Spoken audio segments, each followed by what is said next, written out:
Nellore district కావలి sub division పరిధిలో ఉన్న కావలి rural police station లిమిట్స్లోని Rudrakota అనే గ్రామంలో ఫిబ్రవరి 5వ తేదీ రాత్రి ఆర్ఎన్ నాగరాజు అనే వ్యక్తి మర్డర్ అయి ఉన్నాడు.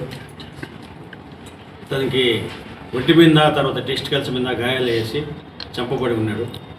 ఈ విషయంగా మా CI Rajeshwararao crime number 22/25 section 103(1) BNS అంటే మర్డర్ కేసు రిజిస్టర్ చేయడం జరిగింది.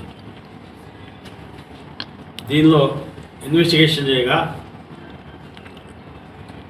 ఈ ఆర్ఏ నాగరాజు అనే వ్యక్తికి దాదాపు 28 సంవత్సరాల ముందర మ్యారేజ్ జరిగింది. భార్య పేరు ఆర్ఏ మాధవి.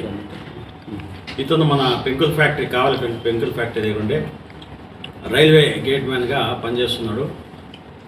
ఇతను భార్య భర్తలు గొడవల కారణంగా 10 సంవత్సరాలుగా ఇతను దూరంగా విడిగా రుద్రకోటలో ఉంటున్నాడు. భార్య 10 సంవత్సరాలుగా చిన్నగంజాంలో కాపురం ఉంటుంది. వీళ్ళకి 3 కుమారులు కూడా. ఈ రుద్రకోటలో ఒక ఇల్లు ఉంది, భార్యకి సంబంధించిన ఇల్లు ఇది.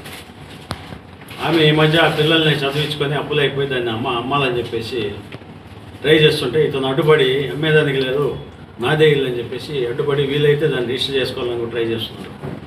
దాంతో ఇంట్లో గొడవలు అయినాయి. వాళ్ళకి బాగా కోపం వచ్చింది. ఈ ఆర్య మాధవి ఆమె రెండో కొడుకు నవీన్ బాబుతో కూడా కలిసి అదే రోజు రాత్రి 5/2/23 తేదీ రాత్రి రోకల బండ తీసుకుని అతన్ని కొట్టి చంపేయడం జరిగింది. దీన్ని డైవర్ట్ చేయాలనే ఉద్దేశంతో కూడా వేరే చిన్న శీల లాంటి దాంతో ఆ టెస్టికల్స్ దగ్గర కూడా గాయాలు చేశారు. ఎందుకంటే ఇది సెక్సువల్ జెల్సీ అని చెప్పేసి డైవర్ట్ చేయొచ్చు కదా. ఇట్లా డైవర్ట్ చేసేసి వాళ్ళు పరారీ వెళ్ళిపోయారు.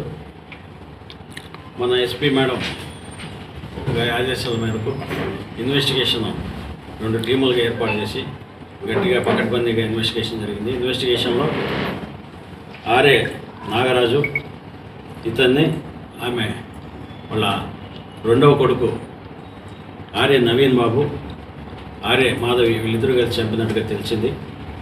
వీళ్ళు వచ్చేసి 8వ తేదీ నిన్న సాయంత్రం 5:30 గంటలకి విఆర్ఓ దగ్గర రుద్రవరం విఆర్ఓ దగ్గర స్వచ్ఛందంగా లొంగిపోయి వాళ్ళు విఆర్ఓ ద్వారా మన పోలీస్ స్టేషన్కి వచ్చారు. వాళ్ళ ద్వారా కన్ఫెషన్ స్టేట్మెంట్ అంతా కూడా తీసుకున్నాము. ఏ రకంగా చెప్పబడింది, సీన్ రీకన్స్ట్రక్షన్ అన్నీ కూడా చేసేసాము. ఇప్పుడు వాళ్ళని అరెస్ట్ చేసి రిమాండ్కి పెడుతున్నాం.